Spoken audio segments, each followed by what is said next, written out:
Você sabe que tem uma lista dos nomes mais feios, né? Sim. Dos nomes mais... que ninguém acredita. Como pode colocar o nome de uma pessoa assim?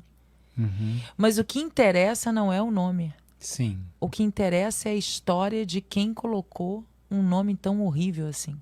Então, olha só, não é nem mais o nome horrível. É a história de quem escolheu esse nome e por que escolheu esse nome. Uma expectativa, tá? Já está embutido no nome, uma coisa que já Alguma vem junto. coisa já vem junto de expectativa, de boa sorte, Sim. de tradição, né? E é interessante que quando a gente tem a oportunidade de descobrir a história do nosso nome, a gente vai descobrir, a gente vai querer, a gente vai correr atrás. Sim, sim. Por quê? Porque existe uma espécie de magia. Sim. Então você é batizado com uma história. Exatamente. Oi, olha só, a gente está aqui no Estúdios Voz com o Igor, que não está aparecendo ali, mas que vai falar e vai aparecer também, que me prometeu que ia aparecer. Com o Stanley Galvão, escritor, mentor e que é um dos cases aqui do livro. E qual que é a ideia? A ideia é a gente conversar informalmente. Aliás, esse estúdio é muito legal. É um estúdio que fica aqui na Lapa, em São Paulo. E a ideia é a gente conversar sobre o livro com os leitores. Agora eu estou conversando com o Stanley. Mais tarde eu vou conversar com a Lucinha Silveira e com outras pessoas pelo Brasil. Inclusive, se você tiver lido o meu livro e quiser conversar comigo, eu vou até o seu estado, até a sua cidade. Não é, Stanley? Com toda certeza. Ai, O avião é o meio de transporte mais delicioso do mundo. E ninguém tem medo dele aqui, não é verdade? Não, eu não tenho, Então, eu vou. você também não deve ter medo. Se você tiver medo, conta a sua história de medo para Adriana. Aproveita, manda para ela no Instagram dela a sua história de medo de avião, porque isso dá uma história muito bacana, a história de medo de avião, não é verdade? Ó, o Stanley já está produzindo o segundo livro, olha. Histórias de medo de avião. Então, aí como é que vai funcionar, né, para quem está assistindo? O Stanley vai perguntar tudo que ele quiser. Tem umas perguntas que também foram feitas, né, que eu não sei quais são. Secretas aqui que eu vou escolher. Você dá uma olhada nas que não devem ser feitas. E se o Igor também quiser perguntar, mas ele também já foi intimado a perguntar, que ele é o leitor curioso, ele mesmo se denominou assim. E a ideia é a gente se divertir, falar um pouco sobre o que é storytelling, que todo mundo tem medo da palavra storytelling. Storytelling, né? Você sabe que antes de eu publicar o livro, eu escutei de algumas pessoas que eu não deveria colocar o nome storytelling. Mas por quê? Porque é um nome em inglês e é estranho e ninguém sabe. Embora todo mundo saiba que é contar histórias, né? Contar histórias de maneira apaixonante, com emoção, fascinante, mas principalmente com intenção. Você conta uma história com uma intenção. E você vê, né? Eu escrevi o livro e a palavra storytelling é a palavra que as pessoas mais me mandam mensagem, querendo saber ou perguntando como fazer o seu. Ou seja, foi bom ter seguido a intuição. E olha que bacana, né? Na capa, quando nós olhamos, tem tudo menos storytelling. Por quê? Chama-se Ideias Extraordinárias Fazem Dinheiro. A arte de contar histórias de modo estratégico para influenciar pessoas e fazer grandes negócios. Não tem storytelling aqui, hein? Pois é. Será que foi a maldição do storytelling? Não, mas é que aí quando abre, tem quem tem medo de storytelling. Sim. Né? Quem tem medo de storytelling. E aí eu falo um pouquinho sobre isso, para desmistificar a ideia de que a gente não pode falar sobre isso. E fica assim, né? Você vai me perguntar a hora que você quiser. Então eu já quero falar uma coisa aqui muito bacana que eu quero te perguntar, que está logo no começo do livro, que eu acho que cabe muito bem neste momento, que é o seguinte. Quando nasce uma história, quando uma história começa, E você tem uma coisa aqui que eu acho extraordinário, que vou te contar uma coisa que eu nunca te contei aqui. Mas depois. Você tem uma frase que me chama muita atenção, que é assim: as histórias podem começar mesmo antes de nascermos. Sim. Fabuloso, porque muitas vezes o nome de uma pessoa já traz para ela uma história embutida, o nome, a maneira como foi o nome. Conta um pouco sobre isso para você, que depois eu quero falar um pouquinho. Olha só, eu nunca disse isso. O que eu vou dizer aqui. Você sabe que tem uma lista dos nomes mais feios, né? Sim. Dos nomes mais... que ninguém acredita. Como pode colocar o nome de uma pessoa assim? Uhum. Mas o que interessa não é o nome. Sim. O que interessa é a história de quem colocou um nome tão horrível assim. Que tipo de sentimento essa pessoa tinha por um filho, uma filha, para colocar um nome tão horrível assim. Sim. Então, olha só, não é nem mais o nome horrível. É a história de quem escolheu esse nome e por que escolheu esse nome. Exato. Agora, se a gente for pensar que a gente, quando nasce, alguém escolheu um nome pra gente com referência desse nome em alguma história. Uhum. Sim, sim. Né? Sim. Por exemplo, sim. você tem o seu nome Stanley por alguma história. Exatamente. Né? Então, a gente já carrega, de alguma maneira, uma expectativa. Tá? Já está embutido no nome, na história, no peso, alguma coisa que Alguma já vem coisa junto. já vem junto, de expectativa, de boa sorte, Sim. de tradição, né? E é interessante que quando a gente tem a oportunidade de descobrir a história do nosso nome, a gente vai descobrir, a gente vai querer, a gente vai correr atrás. Sim, sim. Por quê? Porque existe uma espécie de magia. Sim. Então você é batizado com uma história. Exatamente. E não com um nome. Perfeito. E aí eu acho que quero colocar duas questões para nós falarmos sobre isso, porque me chama muito a atenção na escrita do meu livro, quando eu penso nos nomes dos personagens, eu penso na história do nome, para atribuir aquele nome àquele personagem. Eu fiz isso de uma maneira intuitiva quando nós começamos a escrever, e depois porque eu não tinha lido ainda, né? O livro não estava pronto. Vamos fazer um parênteses para quem pegou a história agora. Stanley está escrevendo um livro, vai publicar agorinha. Sim. E eu acompanhei a escrita do Stanley. Exatamente. Continua, Stanley, só para o pessoal saber. E nesse momento em que eu estava começando a escrever, eu queria colocar os nomes dos personagens. E de uma forma intuitiva, eu procurei fazer isso. Contar uma história de por que aquele nome estava ali colocado.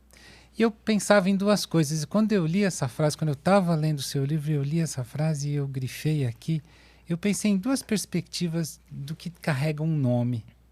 A primeira seria essa que nós falamos de agora, que é a boa sorte. A esperança, um heroísmo, um sucesso, né? Então eu vou chamar o meu filho de Kennedy, porque afinal de contas foi um grande político. Eu vou chamar meu filho de Martin, porque eu penso no Martin Luther King. Eu vou chamar, enfim, sei lá. Então tem essa perspectiva. E será que às vezes não tem uma perspectiva assim de uma maldição que o nome traz? Como é que você vê isso, né? E como é que uma pessoa que tem um nome amaldiçoado consegue, através de contar a sua história, se livrar dessa maldição? Nossa, isso é muito interessante. Muito interessante. Porque eu desenvolvo um trabalho que é a clínica do storytelling. Então, às vezes, chega uma pessoa para trabalhar o storytelling do serviço, o storytelling do negócio, da marca, uma consultoria, ou acompanhar alguma criação do próprio empresário, do próprio empreendedor. E ele tem uma crença em uma maldição. Olha que interessante. Ele acredita. Nessa maldição. Que pode estar no nome, como pode estar num pedaço da história dele. A própria história do negócio dele esconde uma crença invalidante, claro, sobre alguma maldição. E é por isso que ele teme não dar certo. Entendi. A minha mãe, a gente morava numa rua que tinha uma esquina que vários negócios abriam e fechavam. Interessante. E aí a minha mãe sempre dizia, isso aqui nunca vai dar certo porque é uma casa de esquina. E tem milhares de casas de esquina que são um imenso sucesso. Mas ela repetia isso porque é isso que tinham ensinado a ela, que não se abre negócio na esquina. Então, imagina se esse dono compra por algum motivo, o proprietário monta o seu negócio e ele fica pensando sobre isso. Sim. Da mesma maneira, o nome e essas crenças que vão atravessando, como se não fosse suficiente, os desafios, né, do cotidiano de um empreendedor. Às vezes as pessoas são atravessadas por essas crenças. Sim. E é uma história que vai correndo paralela à realidade. Então, quando alguma coisa acontece de estranho, tá vendo? Tá vendo? Não te disse que não era para montar um negócio na esquina? Ou que o seu nome, não deveria usar o seu nome assim, porque o seu nome carrega não sei o quê de quem carregou, de quem já fez, de quem aconteceu. Não é? Sim. Então, aí é onde que entra a clínica do storytelling, que é um processo, que é uma pesquisa minha. É a gente desconstruir essa narrativa e pensar essa narrativa não como algo dogmático, que traga uma bênção absoluta ou uma maldição inevitável. Perfeito. Entender que isso também é uma narrativa e que isso também é uma história. Quem conta? Pode recontar? Sim. Porque tem uma coisa muito bonita que às vezes a gente não pensa assim. Eu, pelo menos, não pensava todos os dias, só segunda, quarta e sexta. Terças e quintas eu descansava. Não, eu descansava esse pensamento. A nossa história um dia será esquecida. Lá pro 11º descendente. Completamente apagada. Claro que se a gente escreve essa história, não se pode esquecer disso, é possível escrever.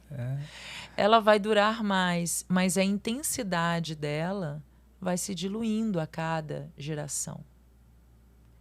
Então, se a nossa história pode se diluir e até ser esquecida, por que a gente não pode recontar?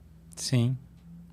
O que tem? Né? Recontar, remontar, ressignificar, reestruturar. O que tem de tão fixo, de tão sólido nisso? Sim. Não é? Perfeito. Mas eu gostei muito de começar por aí. E eu acho mágico porque as histórias dos nomes, elas são contadas antes de nós nascermos.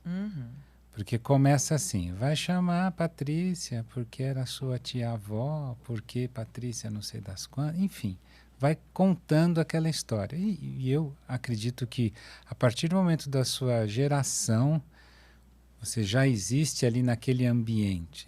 Então você está ouvindo aquelas histórias.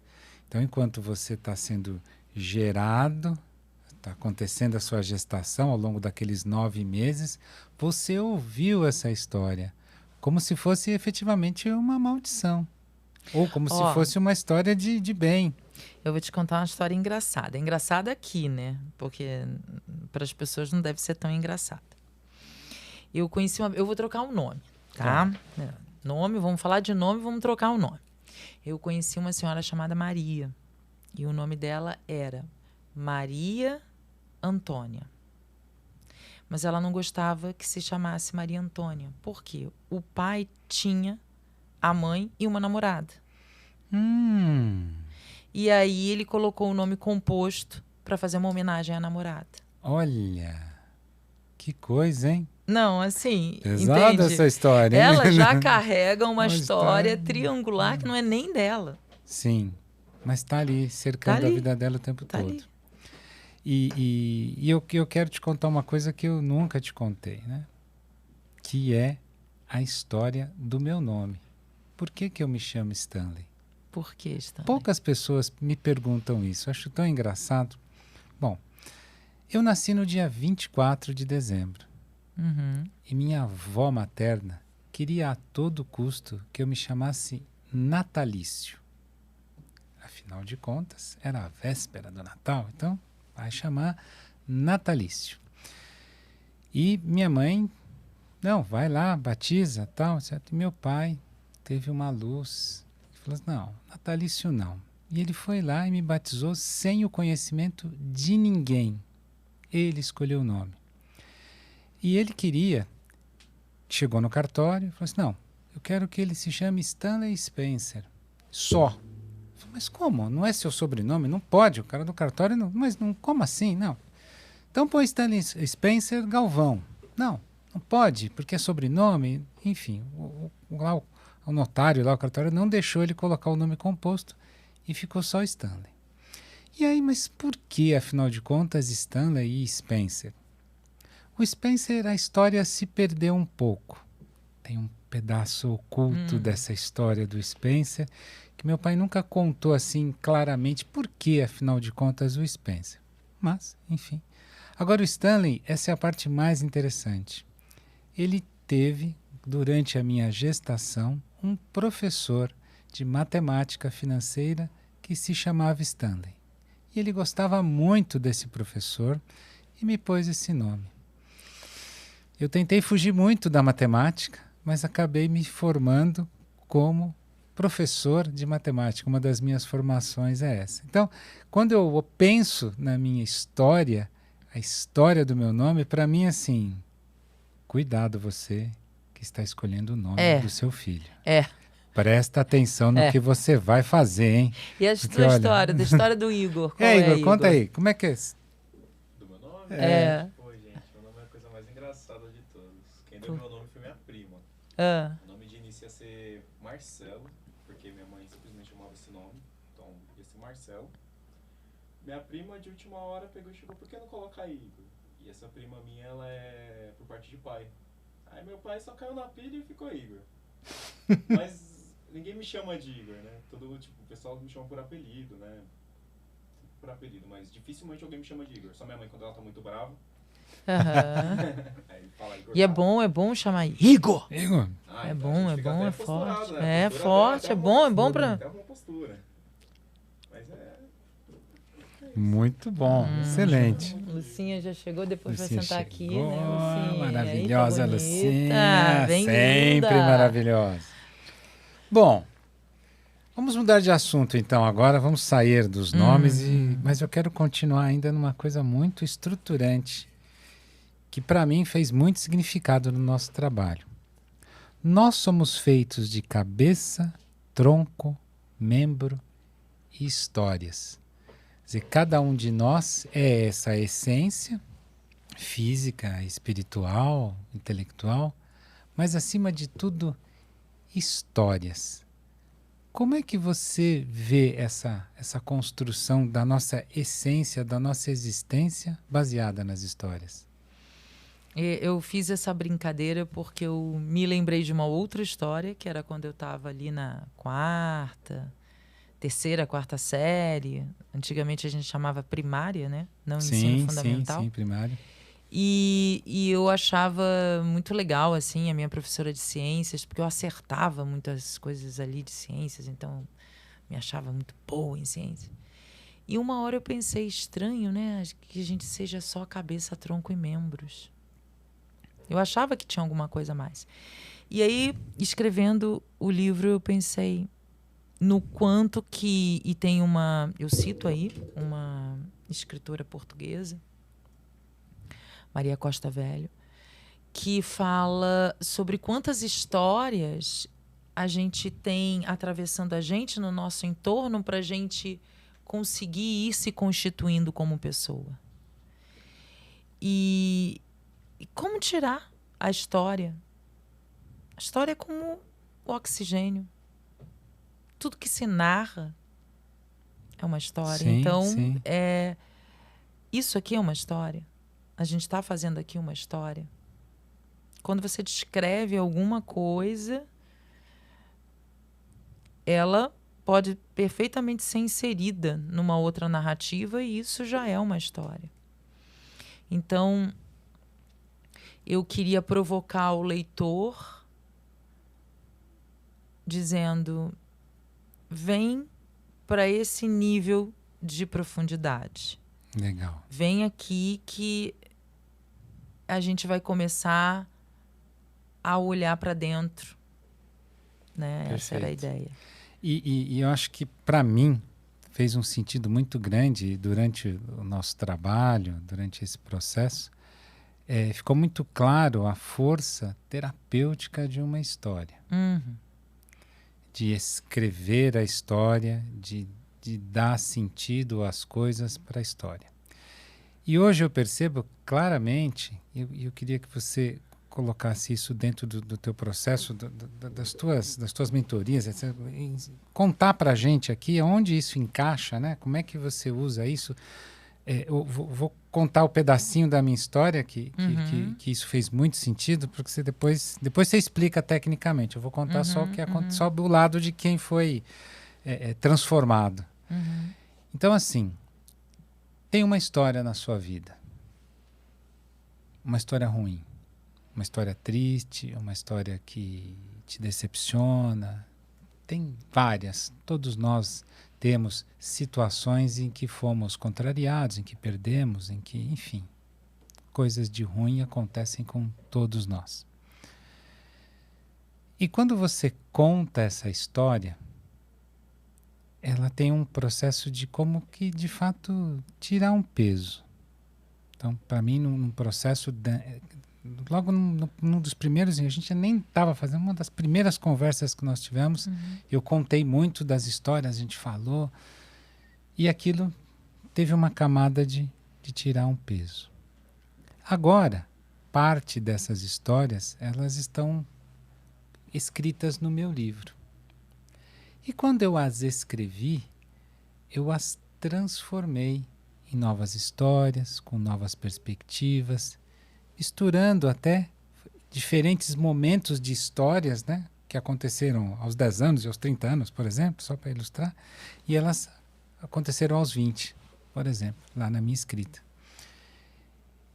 E eu percebo que quando eu escrevo essa nova história, ela tem um processo de cura que está por trás dela. Então, queria que você falasse um pouco da estratégia, do método, como é que isso acontece, como é que você faz essa mágica, essa feitiçaria, vamos dizer assim. Tomara que quem esteja assistindo isso tenha percebido uma coisa. Deixa eu ajeitar aqui a cadeira. Quando você começou a falar sobre isso, você disse assim, você estava com seus braços assim mais ou menos apoiados, com gestos mais reduzidos. Estava pesado, ficou mais leve, né? A história ela era pesada. Quando eu contei, eu me senti mais leve. Aí, quando eu comecei a escrever, e eu fui colocando os fatos, e aí eu fui... Ou seja, aquele corpo que estava submetido a uma narrativa, que é o seu primeiro momento, quando você estava dizendo, estava com movimentos reduzidos, sob pressão. E quando você conta que é você que agora vai manipular os pedaços da história, reencaixá-los, excluir alguns, inserir outros, o seu corpo aqui agora começa a se movimentar mais livremente. Sim. Então, a primeira pista é quem está contando agora. Se aquela história ela vem sendo contada e você vem recebendo com um certo grau de impotência apenas de receber a história, sim, e você passa para manipular, para ser o mágico, para ser até mesmo ilusionista em alguns momentos, o maestro, sim, você passa a ser o autor. Com certeza. Aí você se torna o coautor. Aí você traz a sua interpretação. Aí essa história se torna uma história reinterpretada. E os fatos, eles podem ser vistos por vários ângulos. Como dizia Saramago, há que se dar a volta em tudo. Então, quando você faz isso, você dá uma volta na história. Sim. E a história é sua agora. E nasce um novo ser com uma nova história. E quando você está em um processo, eu digo você, qualquer pessoa, quando a gente está em um processo entristecedor, de impotência, de até depressão, a gente não toma a história. A gente fica repetindo como um mantra a história que ouviu. Uhum. Então nada vai dar certo, porque você nunca dá certo, porque você nunca faz nada certo. Tudo um exemplo. Você não vai conseguir fazer isso, porque você não tem competência para isso, porque você só vai reverberando aquilo. Uhum. Até a hora que você começa a questionar. Peraí, a quem interessa que eu acredite que nada vai dar certo? Quem ganha com isso? Isso é a primeira Sim, coisa. sim, Porque sim. se eu perco, alguém está ganhando com tanta Sim. atenção. Sim. E esse trabalho delicado não é um trabalho, você sabe muito bem, não é um trabalho à foice. Uhum. É um trabalho Sim, muito sim, delicado. sim. De ir mergulhando e aprofundando, vai trazendo uma sensação de poder e de autonomia. Uhum. Você, ali na história que você reconta, você é Brahma. Sim. Você é quem decide o nome das coisas. Exatamente. Você faz a luz e você faz a escuridão. Uhum. E Perfeito. você sai desse lugar de impotência. Você passa a ser um ator. Você atua. Você entra em cena. Você sai da posição de subserviência. Perfeito. E você assume a posição que eu acho que é bacana. A experiência de escrever, para mim, traz a perspectiva da direção. No processo de pensar mesmo assim, né? O roteirista. Então, se não tá bom aqui, a gente apaga, tira 2 linhas, escreve 4, muda a luz, quem entra, quem sai, e você compõe a vida da maneira que funciona. E ao longo desse processo, eu vivi esse processo de forma totalmente emocional. Eu não racionalizava nada, eu simplesmente mergulhei, me entreguei ao processo para poder vivê-lo dessa maneira. Naqueles momentos, né, na segunda, quarta e sexta eu fazia isso, terça e quinta eu pensava. Então, nas terças e quintas, quando eu olhava lá pro material, eu fiz uma conexão muito bacana com instrumentos, elementos que eu uso no meu dia a dia de trabalho. Então, Adler costuma dizer que o trauma é inexistente. Não interessa o que aconteceu. Então, se você foi lá e apanhou da sua mãe quando tinha 3 anos de idade e você atribui as suas dores e o seu insucesso e você fica carregando aquela mágoa da sua mãe, etc, Adler diz, o trauma não existe. O que existe é o sentido que você dá ao trauma e a maneira como você traduziu aquilo. E muitas vezes nós somos autores das nossas histórias de forma inconsciente. Então talvez a mãe deu uma chinelada. Talvez, não sei. Mas para ela foi uma surra monumental. É o sentido que ela deu para aquilo. Então, nessa perspectiva, enquanto estamos contando as nossas histórias dentro da nossa mente, dentro do nosso subconsciente, você fica ali perdido, completamente sob sofrimento, sobre insucesso. E a partir do momento em que você se dá o direito de reescrever a sua história, e você percebe que isso é curativo, afinal de contas somos cabeça, né, e histórias. Quando você consegue ter essa conexão, você, não, eu vou escrever essa história, significa que você vai dar um novo sentido. E esse é o processo de cura que o Adler faz. Então, quando você faz alguém escrever a sua história e fazer esses recortes, para mim, é uma potência curativa infinita. Foi para mim essa potência curativa de forma extremamente transformadora. Então, além de fazer dinheiro, faz uma nova vida para você.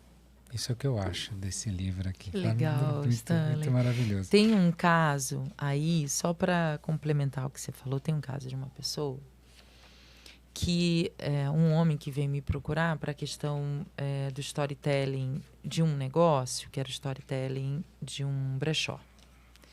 E no meio da conversa eu percebi uma espécie assim de ruído na comunicação quando se tratava de um irmão e quando se tratava da mãe ali. Eu achei um pouco estranho, a gente aprofundou e ele acabou me contando, porque ele precisava fazer o storytelling no site, em tudo. O material dessas pessoas demorava muito a chegar. Eu troquei os nomes, lógico. Claro. E aí ele comentou comigo que ele tinha, assim, uma tristeza, porque aos 5 anos, quando toda a família foi passear num parquinho, ele ficou abandonado no parquinho. A mãe, o tio e mais uns primos entraram num trenzinho que dava a volta no parquinho, foram embora. Ele queria muito entrar no trenzinho, mas ele não pôde. A mãe deixou ele ali e foi embora. Eu achei aquilo estranho. Eu achei aquilo pouco provável, mas até que ponto a gente pode definir alguma coisa? Conversei com ele. Será que foi exatamente assim? E aí ele acabou me revelando uma coisa que para mim foi surpreendente. Ele tinha, agora para não faltar com a verdade, acho que uns 44, 45, 46, não sei, 42. Tem que ver ali. Tem que ler o livro. Tem que ler o livro. Ele me falou que ele nunca tinha falado sobre esse assunto com a mãe. E como a gente estava construindo o storytelling da marca, eu usei isso como um recurso para ele conversar com a mãe sobre isso. Excelente. Que me pareceu muito importante, muito urgente. E aí ele foi conversar com a mãe. E a resposta não podia ter sido melhor. A mãe explicou para ele que, de fato, realmente teve esse episódio de ir ao parquinho. Porém, ela não foi ao parquinho. Porque ela estava tendo o que seria o irmão dele. Ela estava parindo. Então, ela estava no hospital, em processo, com todos os procedimentos para o parto. E ele foi com um tio. E eles nem tinham dinheiro para pagar o trenzinho, então por isso eles não foram.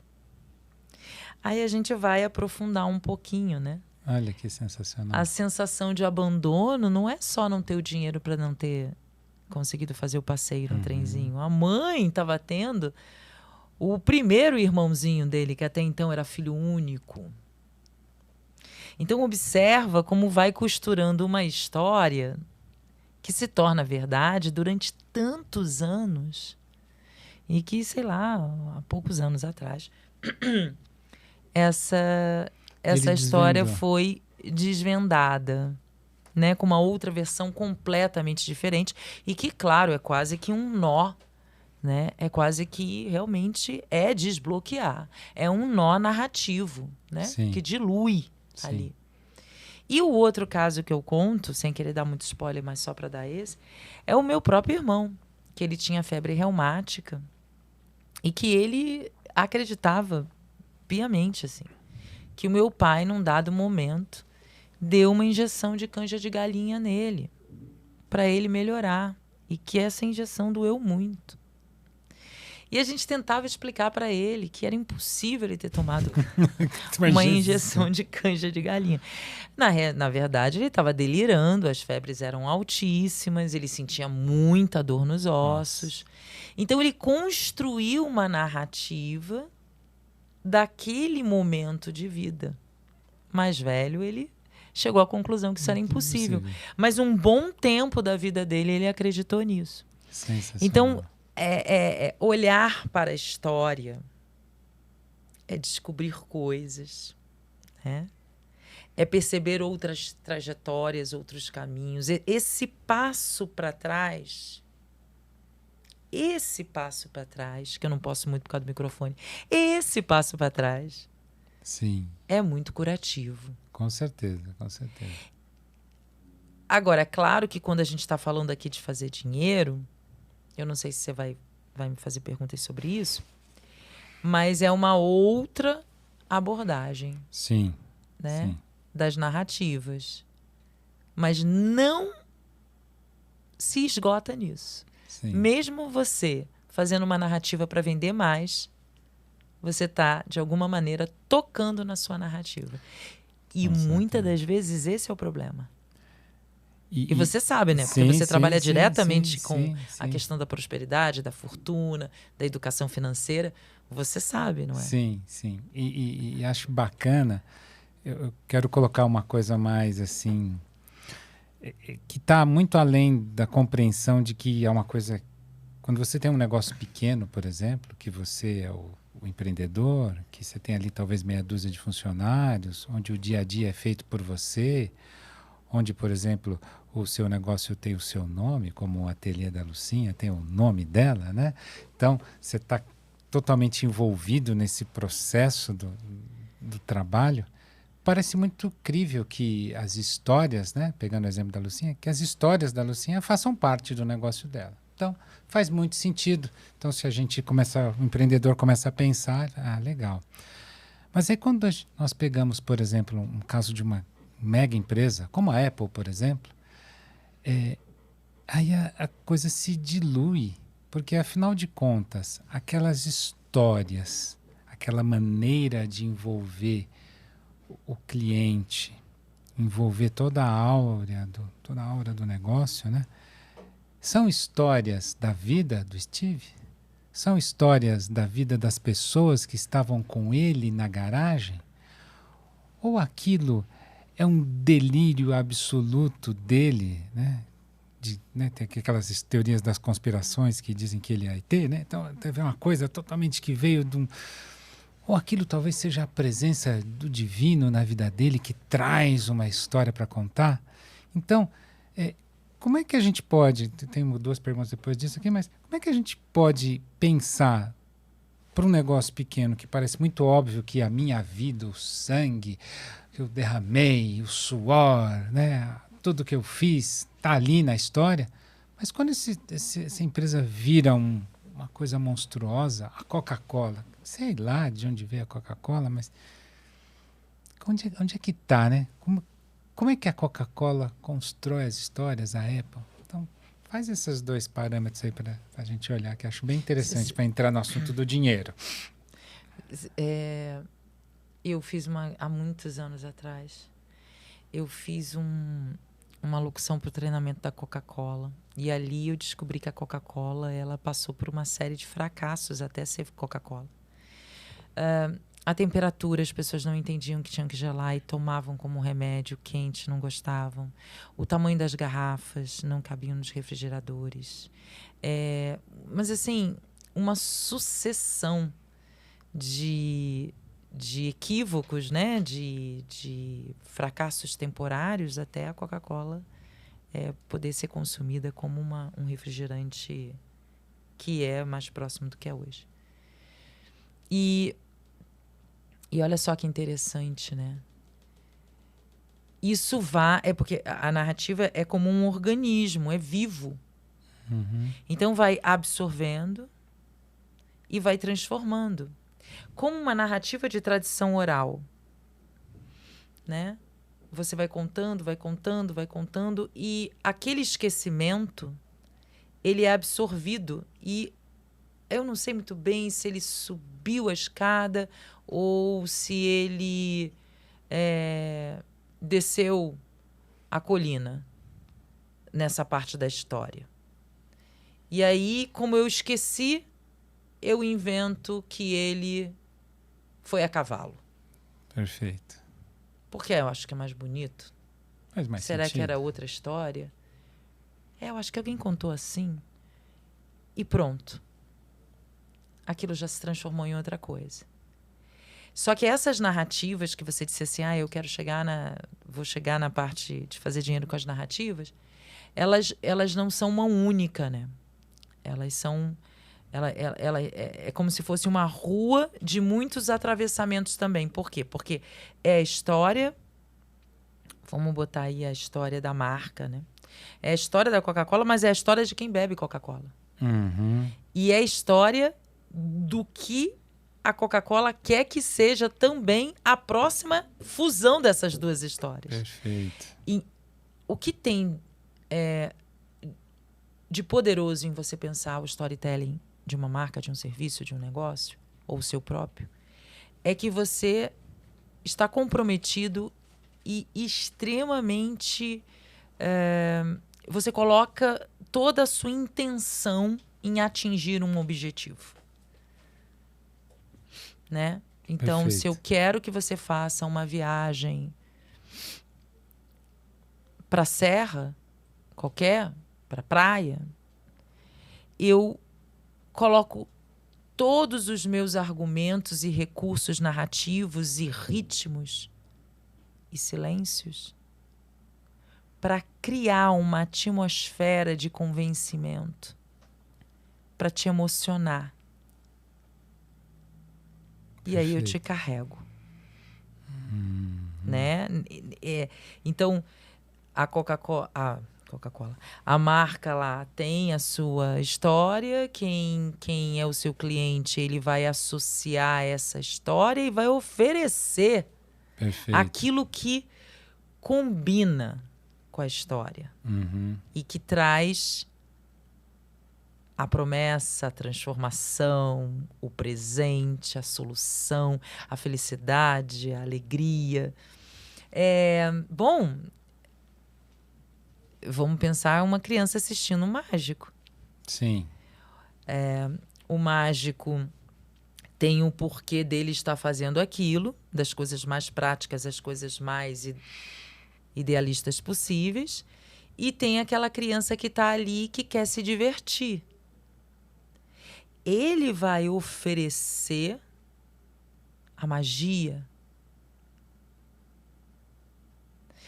No entanto, o storytelling é o que tem por detrás dos bastidores. Legal. Como ele colocou o coelho dentro da manga, como em que ritmo ele tirou as coisas. Isso tudo foi muito intencional. Ele estudou para isso, ele pensou, ele ensaiou, ele errou, ele acertou. Então, existe uma intenção. E essa intenção é emocionar e convencer de algo. Legal. Até mesmo gostar da história. Sim. E aí, nessa perspectiva, então, quando a gente pensa no universo das grandes corporações, que eventualmente fazem mudanças de marca e de slogan e de mercado, enfim, né? Cria um produto novo que está para um público novo. Então, o objetivo é, dado um objetivo a ser atingido, eu quero pegar as pessoas, quero vender para as pessoas que têm entre 40 e 50 anos e que gostam de futebol, por exemplo. E aí, então, quando eu olho para o objeto que eu quero que passe a ser o desejo dessas pessoas de 40 a 50 anos que gostam de futebol, eu vou, então, contar uma história que vai emocioná-los, que vai fazer com que eles se envolvam, para aí, então, dizer, olha, está aqui a solução para você. É um pouco isso? Ou entre muitas outras coisas, é colocar aquele cliente dentro da cena, na solução, na transformação. Esse cliente, ele é estudado para ser parte dessa história.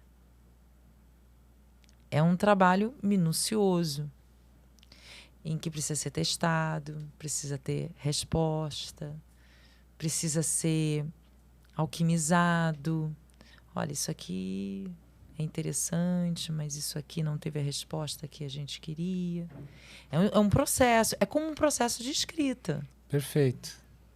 A composição... Dificilmente vai ser, né? Existe todo um processo de testagem e de criar desejos. Não só contar a solução para os seus desejos, como criar novos desejos. Não só quebrar as objeções, como criar o desejo sobre o futuro daquilo que já está se oferecendo. Perfeito. Isso aqui eu tô te oferecendo, olha só. E agora você vai ficar mais encantado ainda por aquilo que você ainda nem sabe o que tem, porque você já se entregou para esse. Agora vem em sequência. Né? É como se, por exemplo, eu coloco o cliente na história para que ele se aproprie da história. Então, o cliente Que foi pensada para ele. Que foi pensada para ele. Então, ele vai fazer parte da história. Diz respeito a ele. E, naturalmente, no processo, ele fala, puxa, eu preciso de um copo. Nem se fala do copo. Naturalmente, ele começa a desejar aquele copo. Poxa, onde é que está o copo? E daqui a pouco, ele nem sabe mais o que vem. Ele já deseja. Sim. Perfeito. Nem sei o que vem, mas eu quero. Eu quero aquilo que está. E aí a fidelização, né? Perfeito. E aí tem uma pergunta aqui que veio para você, eu vou ligar essa, depois a gente liga outra, acho que ficou bem legal, que é aqui quando diz assim... O Igor... Eu não sei porque que eu ia falar Iago. Porque... O Igor tá falando que a gente tem quanto tempo, Igor? A gente Nossa, tem 50 minutos, mas né? Quem fala pra caramba é você, Stanley. Mas a gente pode convidar a Lucinha pra sentar e a gente continuar assim, nós três, né? Vamos fazer que você acha, Igor? A gente faz uma pausinha para você montar aqui o circo? Pode? Então, ótimo. Então a gente volta daqui a pouco, tá? Daqui a pouco a gente volta aqui, Lucinha, vai ficar com aqui. programa já.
Bom, então agora a gente está com a Lucinha Silveira. Querida, vai aumentar aqui a nossa animação. Colocar até uns ouros sim, aqui. deixa eu dizer isso. Lucinha já chegou, já colocou aqui as barras de ouro, já trouxe entendeu? a fortuna aqui para nós, Lucinha. Uma energia. Já trouxe a fortuna, com certeza. E Lucinha é coautora do livro Seja Imperfeito. Tá aqui, né? Eu acho que é para cá, né, Igor? Seja Imperfeito, também da editora Gente. Então, olha, gente, para e pensa. Não é uma duplinha? Editora Gente só tem autor gente boa, né, Stanley? Só. Pessoas fabulosas. E para lembrar que daqui a pouquinho vai ter a publicação também e o lançamento do autor Stanley Galvão. Muito em breve. E se você quiser saber mais coisas sobre fortuna e prosperidade, fica aqui com a gente, porque a gente vai continuar o papo. Isso mesmo. Adriana, eu estava falando para você que eu simplesmente estou amando o seu livro. Não li ele inteiro ainda, mas eu estou assim, sabe? Eu já dei uma folhada. Aí eu falo, vontade de ir lá para o final. Aí não pode, Não pode. pode, Não né? pode, não tem pode. que respeitar. Tem uma surpresa no final. Tem que ler a história, tem que ler a Entendi. história. Eu estou amando e realmente abriu muito a minha cabeça, sabe? Porque essa questão de contar histórias, eu sempre achei que era uma arte. Ai, a pessoa nasceu com esse dom, né? Tem vocação. Tem uns que falam, tem vocação para contar piada. Eu conto piada e ninguém dá risada. Aquela coisa toda, né? E eu percebi, lendo o seu livro, que existe por trás disso uma metodologia que é ensinável, que é aprendível, né? Na realidade, você pode aprender a contar histórias e, principalmente, tornar a sua história interessante, que chame atenção. E a sua metodologia é isso, né? Conta um pouquinho mais sobre isso. Tá, então vamos pensar assim. Você já reparou que quando você conta, principalmente assim, adolescente, né? Até vou falar do meu filho. Meu filho chegou em casa e me entregou uma folhinha que era um bilhete da escola. E aí eu olhei e falei assim, você fez alguma coisa de errada, Joaquim?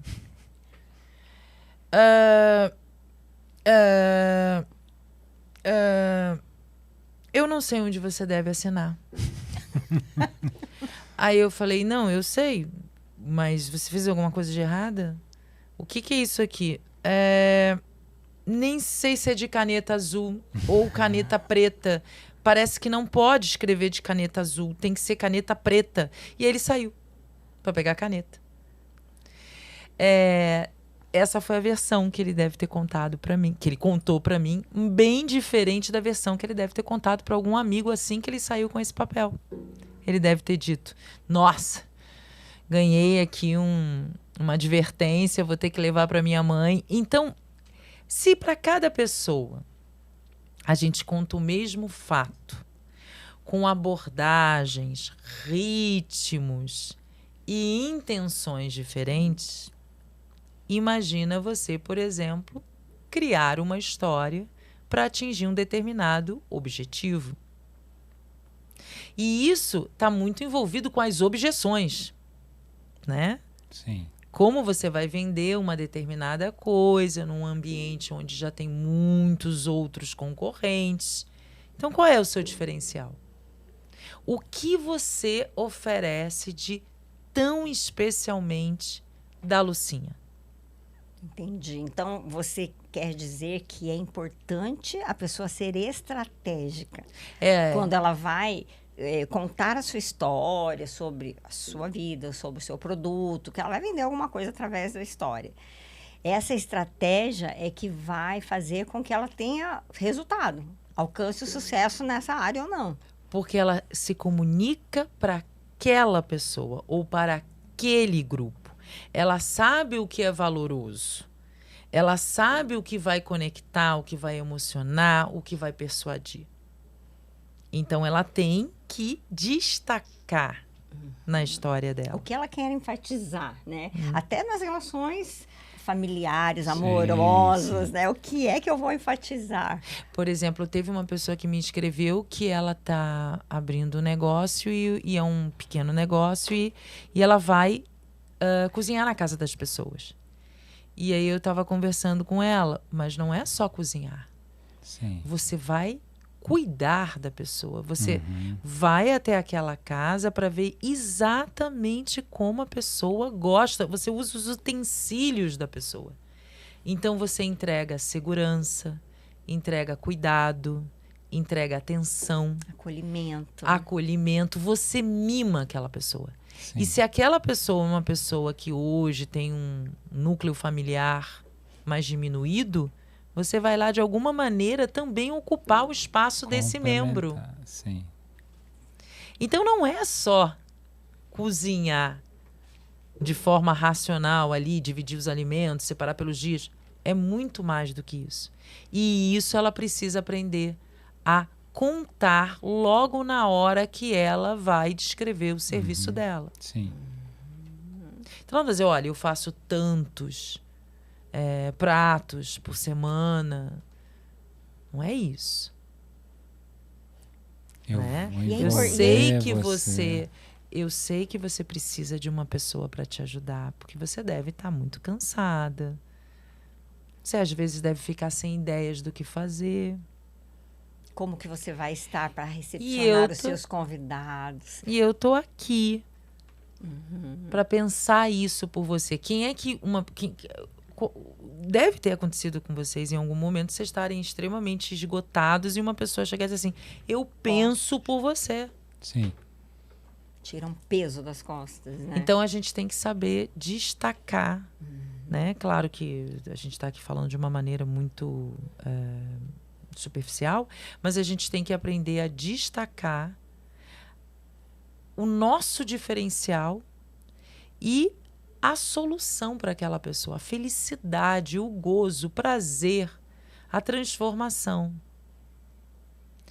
E, sem dúvida nenhuma, ela não só fazia comida, como ela também preparava a mesa. Ela deixava um detalhe. Sim. Ela fazia alguma coisa extra a mais para que a pessoa se sentisse mimada. Né? Então... Essa é a diferença, né? Então, a gente tem sempre que fazer essa pergunta para nós mesmos, assim. Por que é que o meu cliente vai me contratar e não o meu concorrente? Como eu estou vendendo? Porque eu vejo, sabe o que eu vejo no dia a dia? E o Stanley também trabalha no ambiente corporativo e tudo mais. Às vezes, 2 profissionais, um extraordinário, daqueles que você fala, uau, e outro meia boca, vamos dizer assim, né? Mas este, mais ou menos, ele se vende tão bem, né? É a questão de saber contar a história, saber enfatizar. Ele deve ter lá feito a sua mentoria na sua clínica. Mas é muito comum isso, porque como eu trabalho com consultoria de imagem, eu também auxilio as pessoas na construção da imagem profissional. Porém, não é só a casca, né? A embalagem, que é a roupa, é o conteúdo também, é quando ele abre a boca para falar de si, do seu negócio, do que ele propõe como solução para aquele cliente. E se ele não soubesse vender, e se ele não é uma pessoa interessante, o que acontece? Vem um insucesso.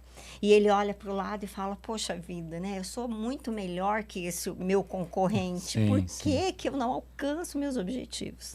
Você vê que tem uma coisa que é muito importante, é que conforme você vai lapidando isso, você vai ficando com uma qualidade de presença nos ambientes muito mais impactante. Sim. Porque você está inteiro. Você está focado naquilo. E acho que é uma observação importante. Se apropria, né? A gente pensando aqui na fortuna, né, nas barrinhas de ouro que nós colocamos aqui no intervalo. Quando a gente pensa em fortuna, nós pensamos nas histórias que temos que contar, mas essas histórias elas têm que nos envolver de forma integral. Então não adianta nada eu só querer contar essa história com objetivo financeiro. Essa história tem que envolver o meu espírito, o meu corpo, todas as minhas potencialidades mentais, a minha capacidade de envolver e seduzir, e como é que eu entrego esse serviço que eu quero prestar. Então, nesse momento, quando você consegue montar isso dessa maneira, envolver todos esses elementos na história, aí ela fica realmente imbatível para ajudar você a fazer dinheiro quase que como uma consequência. Acontece naturalmente. Vem natural. Exatamente. E facilita para o seu cliente decidir, não é Exatamente, verdade? Quem exatamente. ele vai escolher e não se frustrar. Exatamente. Porque muitas vezes ele se frustra escolhendo mal. Sim. Não é verdade? Sim, sim. Por quê? Porque muitos não têm essa habilidade. Exatamente. Adriana, deixa eu perguntar uma coisa assim que é muito recorrente, principalmente na minha área de atuação. Que, como eu trabalho com imagem e tudo mais, algumas pessoas, até clientes, falam assim, Lucinha, agora nessa fase aí onde as redes sociais bombam, as pessoas estão vendendo as suas imagens através das mídias sociais e tudo mais. Algumas pessoas, e até com bastante capacidade profissional, elas acham a vida delas desinteressante. Elas falam assim, Lucinha, é como se minha vida fosse em preto e branco. Não tem nada legal. Olha a vida de fulano de tal. Ele sim tem conteúdo para compartilhar. Olha como ele apresenta o trabalho dele, o produto dele. E você acredita que isso seja uma crença, que a gente tem que pegar uma borracha e apagar essa crença? Porque eu acredito muito nisso, sabe? Eu acredito que todas as pessoas são valorosas. Por mais minimalista ou simples, ou o que ela faça, às vezes ela não dá valor, porque as pessoas também desvalorizam, às vezes, eu só faço isso, né? Mas tudo tem valor, né? Você acredita que essa crença que atrapalha muito a vida das pessoas, através da tua metodologia, de como ela incrementar uma coisa que ao ver dela é simples, né? Na visão dela, eu só faço isso. Você consegue transformar em algo encantador, atrativo, através do storytelling? Olha, esse só isso, muito bem feito, resolve muitos problemas, né? Essa é a primeira coisa. Esse só isso, muito bem feito, resolve muitos problemas. Mas, geralmente, as pessoas, elas têm... nós, seres humanos, né? Ninguém aqui é perfeito. Olha, seja imperfeito de novo. Ninguém aqui é perfeito. Tem um dado momento que a gente pode se sentir insegura e a gente começa com aquele processo de comparação. Exato. E como que eu vou dizer, uma armadilha essa comparação, porque ela vai criando um comportamento para tentar simular aquilo que você não é. Né? E aí você sai, né, digamos assim, do contato consigo mesmo, com o seu corpo, com a sua intuição, com as coisas que você elabora, para tentar atender a mais uma expectativa, que a gente sempre, desde sempre é ótimo, desde sempre na expectativa de agradar ao outro, né? De ser reconhecido. Então, o que seria essa metodologia para trabalhar isso? Primeiro, é focar em você, né? E nós, quando vamos vender alguma coisa, os empreendedores, enfim, as pessoas que estão vendendo algum serviço,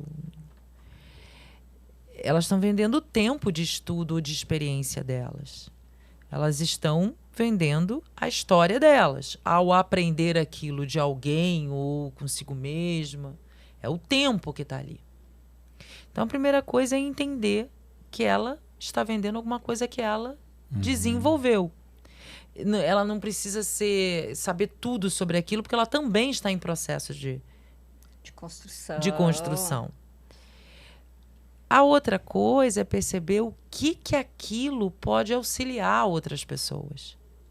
E que ela possivelmente está num nível e o cliente dela está em outro.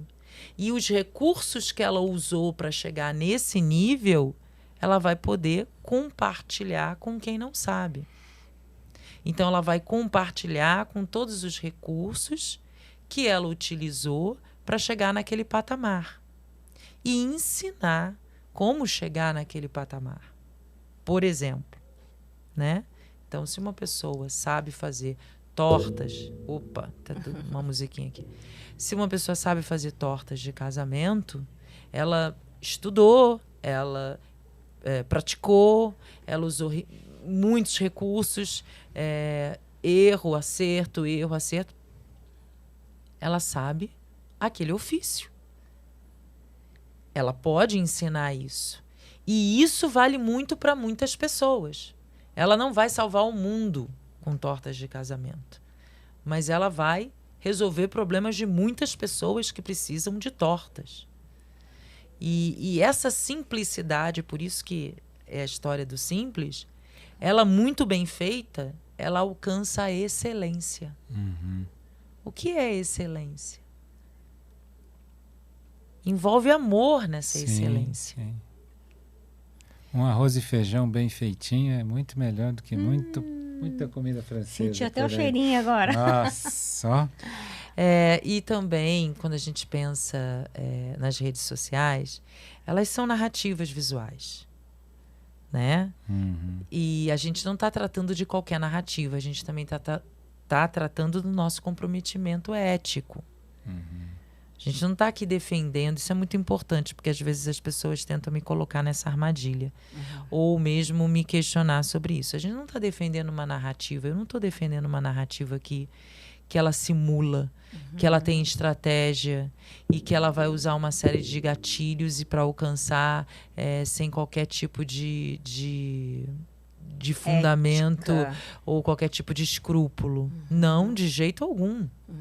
Ao contrário, quanto mais você analisa e quanto mais você tem intenção de tocar o outro, mais você se responsabiliza pelo resultado disso. Com certeza. Então é um outro nível, é um outro comprometimento. E aí, né, ela precisa se diferenciar também. Se tem tantas narrativas mentirosas, se tem tantas narrativas que são pura simulação, então ela pode se diferenciar ali. Ela pode apresentar o que ela quer apresentar com a marca autoral, com essa digital narrativa, que é só dela. Ninguém pode ter. Não tem chat GPT nenhum que faz isso, né? Então, eu também... Bom, melhor a gente não entrar nisso, que agora eu já estou até pensando de outra forma o IA, sabe? Sim. Porque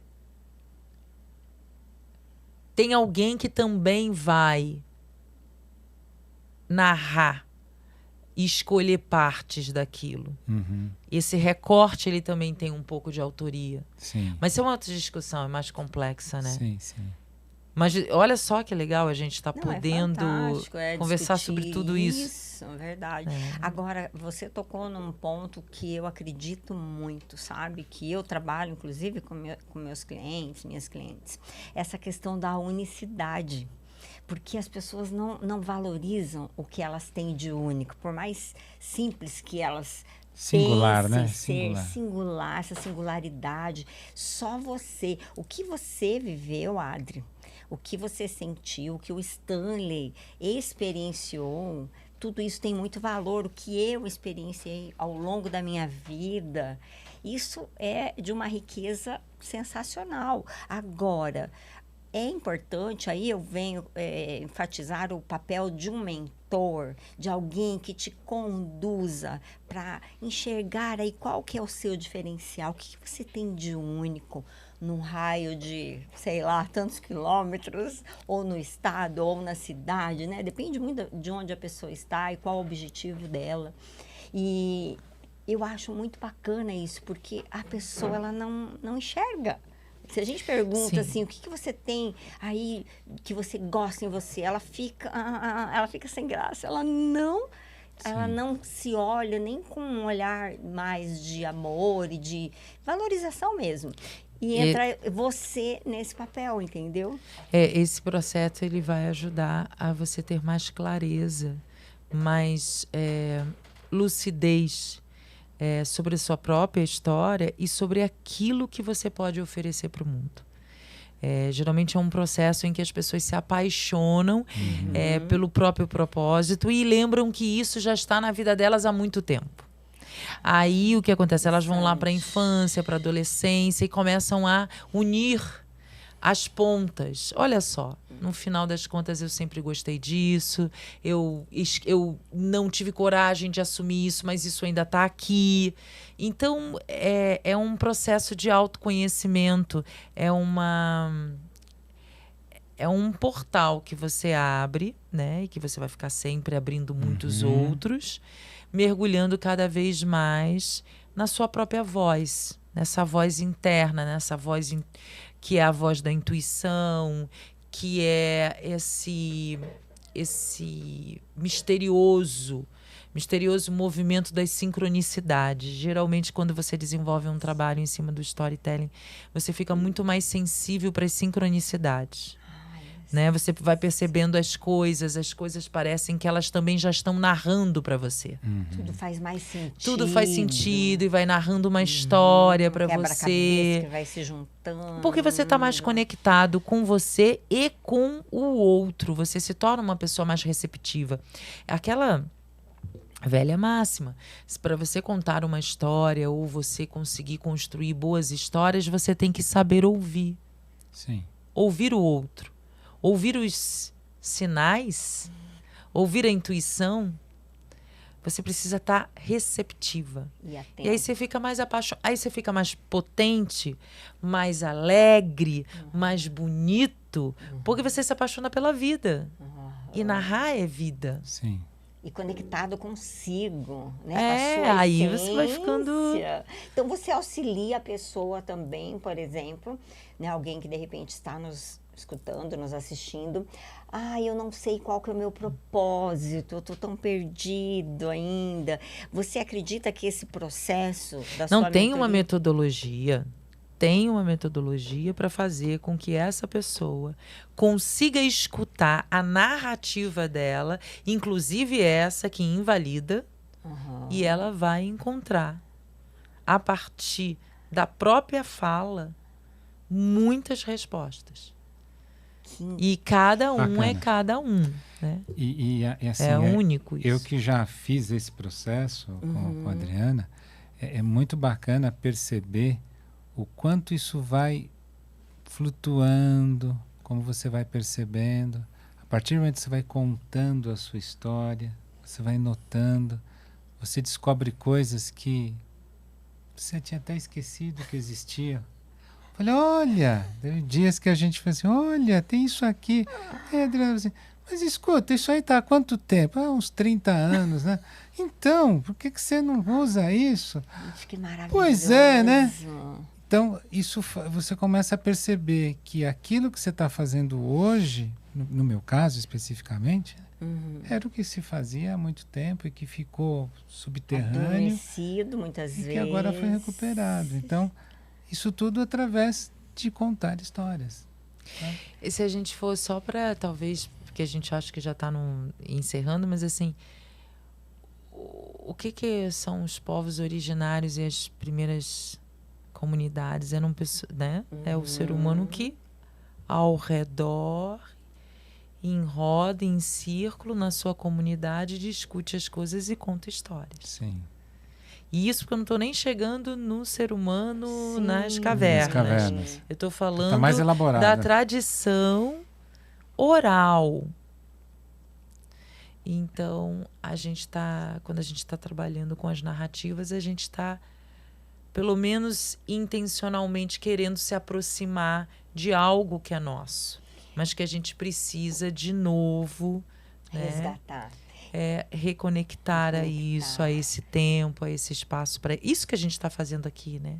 Sim. E olhar, tem horas que dá vontade de ficar até em história silêncio, né? Sim, é fantástico. E você colocou no livro também, que eu até comentei contigo, que me chamou muito a atenção, essa questão de você se trair, de você se colocar em 100º lugar, não é em primeiro, nem em terceiro, nem em 10º, viu, Stanley? É em 100º e 1000º lugar, sempre ajudando os outros, fazendo pelos outros e às vezes esquecendo de si. E é uma deslealdade, né? Quando eu li aquilo, eu fiquei em choque, assim, eu falei, como eu sou desleal comigo mesmo, às vezes, entendeu? Como eu me traí, me colocando Em último lugar, sempre. Você poderia falar, aprofundar um pouquinho? Por exemplo, quando uma pessoa... Isso foi uma técnica, né? Foi um recurso. Uma pessoa, ela falava obsessivamente sobre uma determinada coisa e ela justificava que ela não podia fazer aquilo porque ela tinha que fazer X, Y, Z. E claro que a gente cria uma identificação, porque em algum momento na vida a gente também está fazendo isso. Mas ali era um quadro muito agudo. E aí eu pedi que ela repetisse pelo menos 50 vezes aquilo no WhatsApp e ouvisse. Primeiro que ela não conseguiu essa quantidade. Depois ela não conseguia ouvir, porque aquilo chateou ela. Mas aquilo era o que ela dizia para ela. Ao ouvir, ela viu, sentiu o quanto ela estava se chateando e se ocupando e se desgastando. E a gente, quando se coloca, né, ali na frase, em último, a gente não se dá conta, mas se a gente tivesse a oportunidade de dar um passo atrás, se ouvir ou se ver, a gente ia ver, nossa, que maldade que eu estou fazendo comigo. Sim. Nossa, como isso é cansativo. Se eu não aguento ouvir, por que eu falo para mim mesma? Outra, se você tiver tenta fazer isso 24 horas. Se você tiver condição de fazer isso 24 horas, é uma experiência incrível. Você está com muitos pensamentos invalidantes, você está num processo muito despotencializado e você começa a escrever todas as vezes que vem um pensamento. Você não vai aguentar. Sim. Curioso isso. Porque são muitos. Então vai chegar uma hora que você vai... Nossa! Parece que eu só penso nisso. Sim, agora ficou evidente para você, mas aquilo está dentro de você.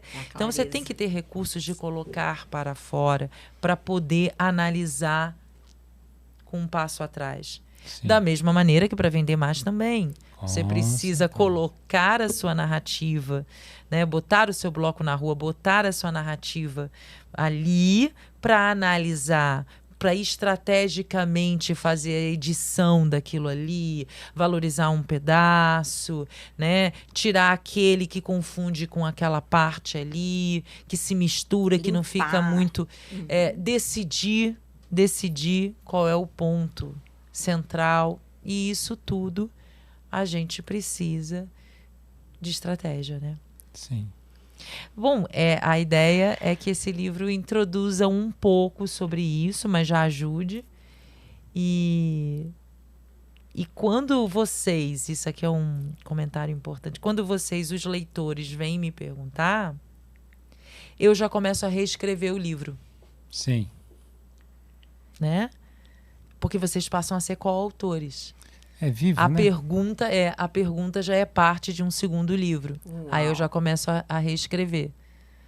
Né? Sim. O que vocês destacam é o que eu preciso falar. Volume 2, então já prepara. Já prepara. E acho que uma coisa que é bacana, né, nesse processo da construção, e aí eu me pego com o meu livro, e aí eu caminho, e eu conto alguns pedaços, eu converso, né? E aí você vê que você precisa refazer. Eu sou muito perfeccionista, né? Mas aí você se controla. Importante fazer isso, porque senão também você não chega no fim. E na hora que você está nesse caminho de às vezes você fala assim, não, eu preciso. Aí você vai lá e muda 2 parágrafos, né? Ai, tá bom, tô em paz.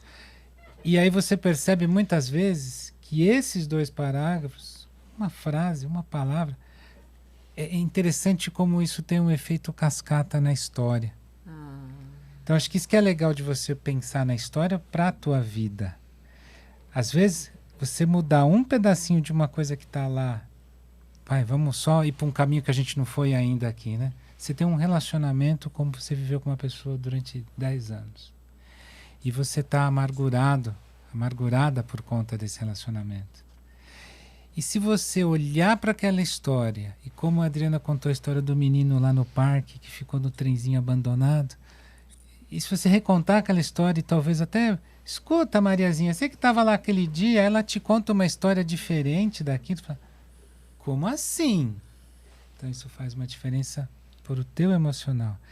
E se você não está com o teu emocional em ordem, não tem ouro, não tem dinheiro, não flui, não acontece. Então, acho que contar a história tem essa função fundamental.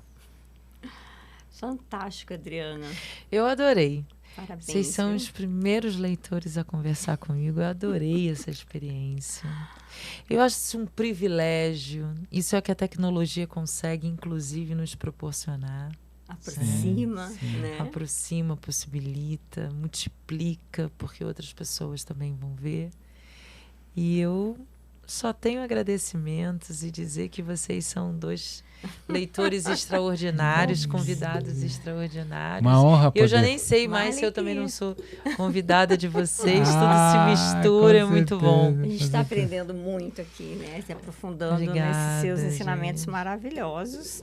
E com certeza esse livro vai transformar a vida de muita gente. Sim. Como já começou a transformar a minha. E eu li só 60 páginas. E você sabe que já tem pessoas aqui, né? O livro tem quanto tempo que está no ar o livro, Adriana? 1 mês, nem isso? 2? Vai fazer um mês. Acabou de fazer um mês. Recém-nascido. 35 dias. 35 dias. Já tem gente fazendo dinheiro de só. forma brutal. Tem. Assim. Tem uma pessoa que leu o livro e que veio me procurar. Acho que é até bom a gente encerrar com esse caso, porque ela veio me procurar dizendo assim, Adriana, o problema é que eu começo a ler, eu fui tendo ideias, aí eu tinha que parar, porque eu ficava com ideias, e aí eu me lembrei que eu sempre quis fazer ela faz aromas para casa, para lençol, para tudo. Ela é de uma área completamente diferente. E aí ela teve a ideia de levar isso para o local do espaço dela e ela começou a vender ali. Só que agora ela já está pensando em fazer equipe. E isso ela pegou o pré-lançamento, então isso tem uns 70 dias. Gente, que maravilhoso. Fantástico. Olha as transformações aparecendo. Então, assim, ela conseguiu fazer um exercício que tem ali no livro, não vou dar spoiler, para ela perceber que isso só estava aguardando ela colocar em ação.